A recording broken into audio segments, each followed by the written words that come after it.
Happy Tuesday, family. Welcome to our 12 Days of Gift Giveaways. Let's start off the night with an introduction. Hey, Facebook family.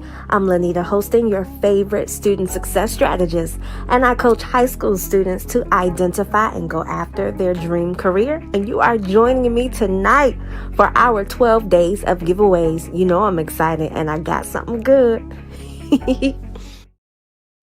So we are almost finished. We made it all the way to day 10. And for the next 3 days, all of our dialogue and the gifts will be around the social and more of the emotional part or the relationship between the student and the parent. And the reason why I want to bring up the concept of self-image is because a lot of our students' nourishment happens at home. When I even think about what my identity was early high school, in high school, and in college, a lot of that was built at home. And so, how a student sees themselves or their perception of self is their self image. So, my question tonight to parents and those who work with youth are my question is, do you promote positive self image within your child? And tonight's gift will be an assessment to allow you to evaluate based on some questions that you'll ask yourself. Am I promoting a positive self-image? And just in case maybe the definition isn't quite clear, a positive self-image would make a person feel like they have confidence in their thoughts and in their actions. They're very assertive. If you've ever worked in a school system or worked with kids, there's always like the young man and the young woman who has this level of confidence. You can see it in their energy, how they do their class presentations, like what they wear. There's this level of like assertion in whom they are. That's their self-image that was probably nurtured at home. The opposite of a positive self image would be a negative one, which usually causes a young person to kind of doubt their actions and their thoughts and their abilities. The correlation between them having to dream is that um, if you have doubts about your abilities, your thoughts, and like what you're good at, it is that puts a cap on your ability to dream. You are not able to be as I'm trying to put this in a positive language.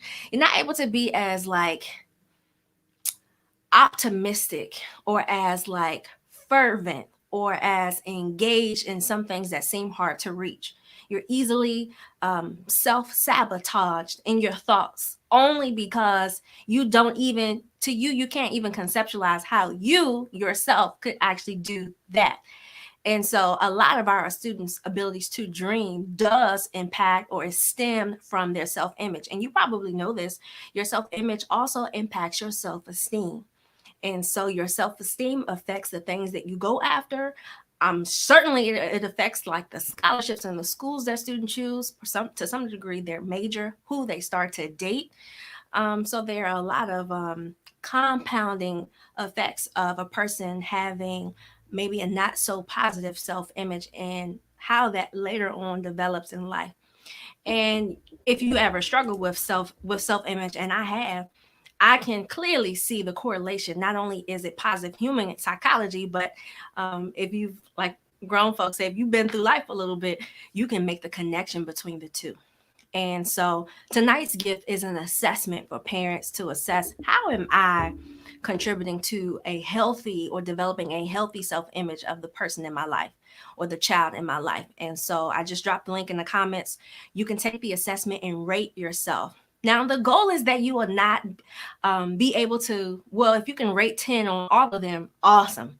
But the goal is to assess where you have opportunities to grow. So maybe you may not be the best at promoting self-image, but now that I've made you aware of it, you can be more intentional about some of the things that you do. I know that one of the questions on the assessment is, how well do you create room for dialogue around failures and or errors that a child may make so that they are developing a level of self-awareness. A strong self-awareness increases a person's, well, to some degree, their self-esteem. Like they feel good to evaluate themselves in this way so that they can do better the next time. And so these are just compounding life skills that are very practical, that I think are very critical to the home environment.